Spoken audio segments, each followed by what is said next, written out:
What's up, dudes? My name is Nick. Welcome back to my channel for another video. And considering that we're halfway through the month of November, December, of course, is right around the corner. And believe it or not, Thanksgiving, I believe, at least in the United States, is like next week or something, which is crazy. But now is the late time, I suppose, to do a reading wrap-up video for the month of October to discuss the books that I read in October. So better late than never, but we're gonna get into it. The first book up for this month is Annihilation by Jeff Vandermeer. This book follows 4 women who are part of the 12th expedition into Area X to just do scientific things, study the area, observe what is going on, because it's a little strange. Nobody really knows. There's been 10, 11 expeditions that have gone into Area X, which is a quarantined area from the rest of the world for some mysterious reason that we don't really know. And the previous 11 expeditions ended poorly. Some of them ended with everybody dying. Others ended with other, negative outcomes. And so we follow these 4 women into Area X to do the thing. And this book is written kind of from the perspective of one of the women's written journals that they were supposed to keep to kind of write down all of their observations of their expedition into Area X. So this is kind of like you're reading this woman's sort of journal about the events that took place while she and the rest of the women were in Area X. For me personally, the physical action that happened in this book was very interesting. It was very cool. It was super tense. I would say that this book is somewhat of a thriller, which is very cool. The other thing that's kind of left me a little bit like lukewarm on this book is like the more psychological kind of like mind shenanigans, mind twisting, mind bending kind of stuff that happens in this book is, I don't know, necessarily hard to follow, but at least for the first time to read this book, it's a little bit difficult to digest. And there's not really a whole lot of context as far as like what actually the truth is about the reality of Area X and what these women are doing. You just have to rely on this one woman's, basically recollection or her account of what happened to her, what she observed, what she did, what she thought, what she felt. And there's a little bit of it that's kind of hard to digest to a certain extent. It's a very interesting, it's a very intriguing book. This is the first in its series, so I think that as I continue on with the rest of the series, that it'll make more sense. Things will kind of like come together and become more clear, I think. Maybe not. I don't really know. But the bottom line is it was a very interesting and very intriguing sort of story and psychological kind of twister, I suppose, that I ended up giving that I rated a 3 out of 5, just because I was kind of left a little kind of like scratching my head, kind of like wondering like, wow, that was kind of big and a lot to that, wrap my head around. But what that does mean is that this is definitely a book that I'm going to be putting in the pile to reread at some point in the future. Definitely once I kind of move on through the rest of this series, I'm going to come back and read them again, because I think that there's probably some stuff to get out of this that I didn't pick up the first time around. The second book that in this video that I finished is Dead Man in a Ditch by Luke Arnold. This is the second book in the Fetch Phillips archives, the first book being Last Smile in Sunder City, which I read a month or 2 ago. This book just recently was actually, I think this is a new release actually in October, if I remember correctly. And just like the first one, I absolutely loved this book. This is like a detective noir sort of kind of styled book set in a fantasy setting, set in a fantasy city specifically, I suppose, or just, more focused in a fantasy city in a fantasy world. And the cool and the quirky thing about the setting of this book is that Sunder City, which is where all of the action for the most part takes place, and just the world at large, used to be a place where humans and other various magical beings, like vampires, werewolves, gnomes, elves, all these kinds of things that from like classical fantasy stuff, they all kind of like coexisted. And there was an event that happened where the magic for the entire world basically got cut off. So all of the things that relied on magic to do whatever it is that they do, they didn't have access to that anymore. And so that kind of basically ruined their lives. And so the entire world now has kind of been turned upside down and things are not great. Sunder City specifically was a city that was built on top of some magical fires, which essentially supplied, the power to the entire city, gave it the reason that it exists, made it powerful in terms of like the economy and all that kind of stuff, because that they used the power source, the fires, to manufacture things and provide the electricity for the city and all that kind of stuff. But that doesn't exist anymore. And so, it's kind of out. Fetch Phillips is kind of a self-conscious or guilty, probably maybe even a little depressed human being who feels guilty for what humans, because the responsibility that humans had in killing magic in the entire world and just kind of ruining everything. And so as a private investigator, or as he calls himself, a man for hire, he only works for magic creatures, basically, because he wants to do something good for them, because he as a human feels like he's responsible for all of the bad things that have happened to them. And so he wants to do something good. In this book specifically, the big sort of plot and the big mystery, I suppose, is about a wealthy human investor, capitalist kind of guy who comes into Sunder City with the aim of restoring the fire and the power to Sunder City. And Fetch Phillips ultimately is tasked with finding out whether or not the reasons for this guy coming in and doing this are for good reasons or for bad reasons. And whether or not he's going to save Sunder City from destruction, or bring about its rebirth into its former glory. And then kind of an undercurrent of all of that is that there's the rumor or the thought and the idea that the magic that was lost is still out there somewhere. People are just trying to find it. In fact, there's a rumor among, going around through the populace of Sunder City that Fetch Phillips is actually, his private investigator thing is him actually trying to find the hidden magic, which Fetch insists isn't true, but he insists isn't true because he's 100% convinced that there is no magic. And maybe that's true, maybe it's not.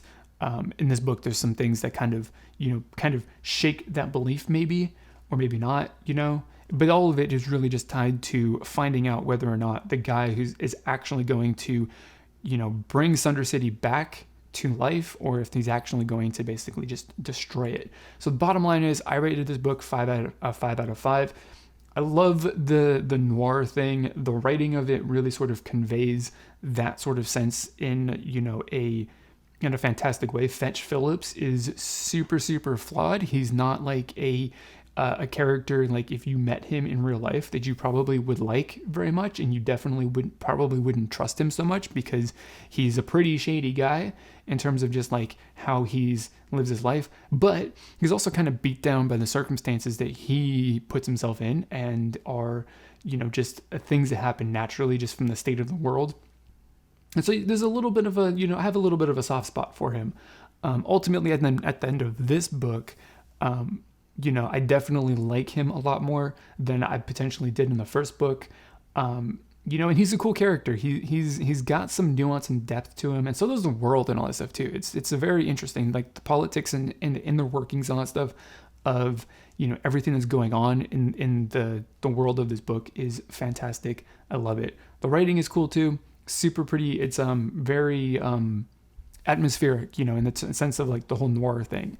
It's very, very good. So that's why I give it a 5 out of 5. Moving on, the next book that I read is Hyperion by Dan Simmons, which is a sci-fi, kind of a classic sci-fi, book and story written by a famous, renowned sci-fi author. As far as the plot and all that stuff in this story, in this book, we're basically following 7 pilgrims who are going to the planet of Hyperion to travel to the Valley of the Time Tombs, where the Time Tombs are located, in order to prevent something bad happening with, or to sort of they're on a pilgrimage there because there's, I suppose, the idea that the Shrike, which is a creature, alien creature or something like that lives in the Time Tombs, and something bad is going to happen because of that. I don't really know specifically about that because that's not what this specific book was necessarily about. This book specifically is the 7 pilgrims who are traveling on their way to the Time Tombs, basically telling their stories and how they're connected to the planet Hyperion and why they specifically potentially were selected to be the pilgrims to go on this trip. I thoroughly enjoyed reading this book. This was a page turner. It was very, very, very, very enthralling. The writing was, I mean, it reminded me, it's like kind of like, I used to read a lot more in the past, and I've just recently gotten back into the reading hobby. Sci-fi and stuff like that, and classic sci-fi was one of my favorite things. And so this really kind of brought me back to reading, older sci-fi. Which is good because obviously this is older sci-fi. So it's got that vibe to it, which is cool. I really liked it. Super detailed, super like in-depth, very, atmospheric. And then the cool thing about this is that since this is a book that is basically essentially 7 short stories or so kind of wrapped up into a larger book, into a larger story, is that you get 7 stories that are written in very, very different styles, about very, very different things. And they have different tones and different feels to them. Which is very cool. It kind of kept this entire thing super interesting and very, very, very, gave the book a large variety from start to finish, which was very, very cool. So ultimately I rated this a 4 out of 5, because, well, it was good. I don't remember why, I don't know specifically why I would have knocked off another star, but it was just 4 out of 5. I think no. So I say 4 out of 5 because I was left at the end of this book really with more sort of under questions about like what exactly is going on in Hyperion and why these people are supposed to be going to Hyperion. But for that reason, that's exactly why I ran out to the bookstore to get the second book in the series, because I am just super eager and just excited to get into the second book to find out, to basically answer those questions. And of course that just means that I'm super stoked to get into the rest of the series. And then the final thing is, it's been a long time since I've read this is a $7.99 and $8 mass market paperback that's been printed 50 bazillion times. And I forgot how kind of like awesome it is. It's one thing to, read hardcover books, hardcovers, and then the nice kind of paperbacks, like these books are nice. But these are just kind of meant to be just like used and abused and just basically destroyed. And it's very cool. I personally have a tendency to rub my fingers all over the books while I'm reading them. So I don't know if you can see, like the corner of this book is stained with ink that I've rubbed off of the pages. Same thing on this side of this too. So there's that kind of experience, and of course having my fingers just covered in ink that came off of the pages. It's very, very cool.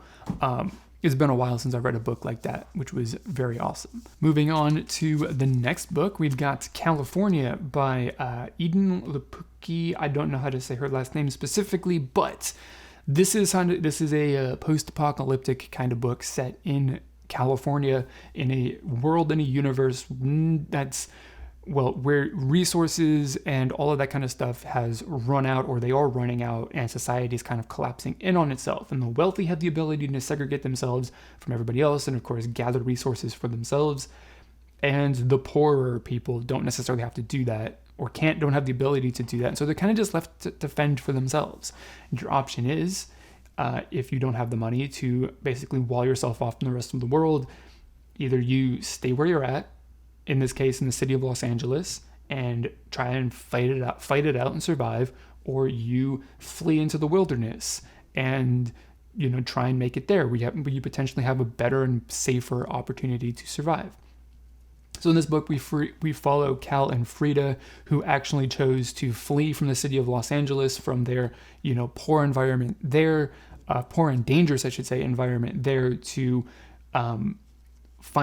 just figure out how they're going to live in the wilderness, in rural-ish, or wherever out in California they are. And reading this book, I was really kind of reminded sort of reading Station 11. I think both of these books actually came out within a year, or both of those books actually came out within a year or two of each other. I think this book came out after that. I'm not entirely sure. But there's definitely kind of, some of the vibes around it. Obviously the the catalyst for the apocalypse and the end of the world and just the breakdown of society is very different. But the ultimate sort of theme of and the setting and all that stuff is somewhat similar, in terms of like the people that these characters kind of come across, or the events or the circumstances that they kind of find themselves in to a certain extent, and just the general sort of trying to survive and the feeling of uncertainty throughout the majority of this book. And the parallels between the two books in terms of like the general tone and feel and like the takeaway from this book for me personally are very, very similar. I personally enjoyed this. The sort of description of the like political situation in this book specifically is really kind of the most fascinating thing about it. I would be very intrigued to read a second book, or if this book was written differently, to kind of go into that more, because there's, terrorism, and all that kind of stuff that takes place, which is, I mean, it's kind of something that I just enjoy. That kind of thing is very cool in terms of like in a fictitious sense, not like necessarily reality. In reality, terrorism is bad, but in a work of fiction, it's kind of interesting. So more of that would have been cool, I suppose. More of the political kind of aspect of it would have been cool, but that's not what this book is about. It's about Cal and Frida surviving and, sort of making moral judgments on what they are and are not willing to do in order to survive and secure the future for themselves that they want, considering the circumstances in their lives at that present moment. Which is cool. It's fun. For those reasons, not being a mind-blowing book, but being enjoyable enough, and definitely being one that I actually wanted to get through and read, I rated this 3 out of 5. Let's move on to the next book, which is the most unique and my most favorite book that I read this month, and that is Semiosis by Sue Burke. This is the first in what originally, when I first saw this book and when I bought it, at least as far as what I was aware, was only going to be the first in a duology, 2 books. But now, as I find out as I look on Goodreads, as I kind of rated this book as finished and all that stuff, that this book is actually going to be a trilogy, which is super exciting because I love this. I'm super stoked to get into the second book, and then of course continue on with the whole story and all that stuff that's happening in this book. So for this book, to start off, this book is essentially a first contact story between humans who have, fled the planet Earth that humans as a, just a general society or whatever have actually, destroyed. We're kind of living it right now, climate change, the carbon pollution, all that kind of stuff that we're doing to this planet. And their goal is to go settle on this new planet and basically live in perfect harmony with the environment and the ecosystem and the whatever alien life that they come in contact with on this planet. Basically to learn from past mistakes that humans made on planet Earth and not commit them on this planet, so that the planet can remain in more or less pristine condition and shape forever, right? So they don't destroy it. They're not having to deal with the pollution problems that led to the demise of planet Earth. And now, when you think first contact like aliens that sort of resemble human beings in one way or another. They got that intelligence and all that kind of stuff. But in this book, the quirk and the twist to it is that the highest form of intelligence on the planet apparently are not aliens like you kind of traditionally would expect them to be. They're actually plants, or it is actually a plant specifically that the humans are interacting with. So we go to suggest that the most intelligent life forms on this new planet are not the animals that live there, but they are actually the plants, and it's very interesting.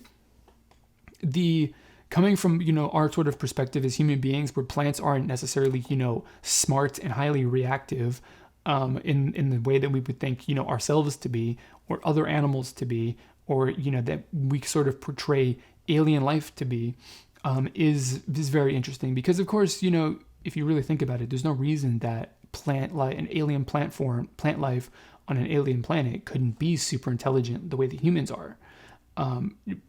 It just isn't something that necessarily crosses the mind. And the very intriguing thing is sort of following and understanding how the human beings and the plant kind of learn to coexist and communicate with each other. Because that's something that is very different, right? Like, how does a tree talk to a human being in real time, or as close to real time as it possibly can get. And it's something that's kind of a little bit of a mind twister, mind bender, because it's really kind of not a concept that I've personally ever thought about, but this book thought about it. This book made me think about it, and this book put that sort of thing into a, written thing that I can visualize, which was very, very cool. And so this book specifically follows a number of different colonists, starting at from the initial colonists who landed on the planet, and then all of the children and their descendants, or a variety of them, over the course of about maybe 200 years at most. And it just kind of follows the progression of the human beings learning how to interact with the plant life in a positive way, or in a mutually beneficial way, and then the plant life learning how to interact with the human beings in a mutually beneficial way, and that kind of how they build up their symbiotic relationship, I suppose, so that they do things for each other that are mutually beneficial, so that they both can thrive and prosper in whichever way that their ultimate goal is. Which is fantastic. And every little story that's sort of told from a different perspective is a step in that understanding towards their ultimate goal of perfect harmony, I suppose. And the human's goal to thrive, and the plant's goal to thrive, and all that stuff. And it's very, very cool. It's very, very interesting. I personally loved it, and for that reason specifically alone is why I rated this book 5 out of 5. The writing and stuff like that is fine too. It didn't necessarily move me in any sort of deep way, but the universe and all that stuff, when it comes to the humans interacting with their environment, is very, very cool. I liked it quite a lot. Definitely would suggest someone who wanted to interested in some crazy weird something a little bit different sci-fi. I definitely would suggest this book to check it out and see what's up. The final book to cover for the month is One Man's Flag by David Downing. This is number 2 in the Jack McCall series. I think there's 4, at least maybe even 5 books. Maybe the 5th one is on the way or something like that. I don't remember specifically, but this is number 2. And in obviously the series, we follow Jack McCall, who is a spy for the United Kingdom around the World War I era, I should say. And our other main character, who is Caitlin Hanley, who is a feminist reporter who is, politically active in terms of political activism and stuff like that. And considering that Caitlin Hanley is a Irish American, she's of Irish descent, and she has a bit of a soft spot for Irish independence, which was something that was being fought for at the time. The pairing of these two people and them interacting and all that stuff is very, very interesting. There's a little bit of romance, not necessarily in this book, but just through I think the entire series in general between the two. And so you can understand the conflict between a spy who is basically employed to look out for the best interests of the United Kingdom, and the person that he has some form of love for, who has some sort of sympathy for Irish independence. And the sort of story that revolves around that is very, I don't know, it was cool. It kind of added another layer to the whole spy thing, which was very cool. Most of that all happened in the first book. This book, unfortunately, the downside and the reason that I would give it a 2 out of 5 is because the main characters only spend maybe a chapter, these are relatively short chapters. We'll say 1% of the entirety of this book, the two characters spend together interacting with each other. And that kind of makes the reading of this kind of not that great. The reason that you would read this book probably over anything else is because you actually like the historical fiction, I suppose, and the fact that it revolves around actual historical things, and it names people and places that you probably even know about if you are familiar with kind of World War I history and some of the political stuff happening around that time. That's very fun. That's very interesting. That's one of the things that I like about this book a lot. But for being a book about characters and the things that they do and their relationship together, when neither of these characters actually really do anything or, interact with each other in any way that kind of builds their relationship necessarily, it wasn't that great. I don't know what that means for the rest of the series, but hopefully this is just kind of a bridge between, you know, them sort of having, you know, the hot, passionate relationship and romance in the first book to, you know, having to break up, and then later on down the road, whatever's going to happen, probably they're going to get back together again, and they're going to realize that, like, oh, I love you just so much. But it's really kind of interesting. The romance set in the spy thing during the World War I, interesting enough. But this book necessarily isn't really that great in terms of like the story and the character development, which is the main thing that's kind of really attractive about it, or it's the added thing that's you know, attractive about it compared to like the historical fiction. All right, so those are the 6 books that I read in October. Like I said, it was a super highly motivated reading month for me, the best that I've had in 2020, which is very, very good. And I have continued it on into the month of November. So, you know, I'm not reading a high, you know, volume of books because I don't have the time to sit down all day and read necessarily, but we're being productive. I'm having a lot of fun, and that's that. So the one thing that I want to end this video with, if you made it all the way to the end, which I greatly appreciate because this is probably going to be very long, is like when I just talked about One Man's Flag, it kind of gave away some of this plot spoilers and stuff like that. When people watch these videos, do you expect that? Do you want that? Is that a bad thing? Should I avoid doing that? Like, I understand that I would like to avoid kind of spoiling stuff, but, you know, the big things, but I don't really know specifically what people would kind of consider to be the big things, you know? But anyway, just your opinion and stuff like that in the comments below. That would be super, super awesome. So with that, I'm going to wrap this video up. I'm going to end this video without dragging this on for very much longer. So thanks for watching, guys. I will see you in another video, hopefully coming up very, very soon.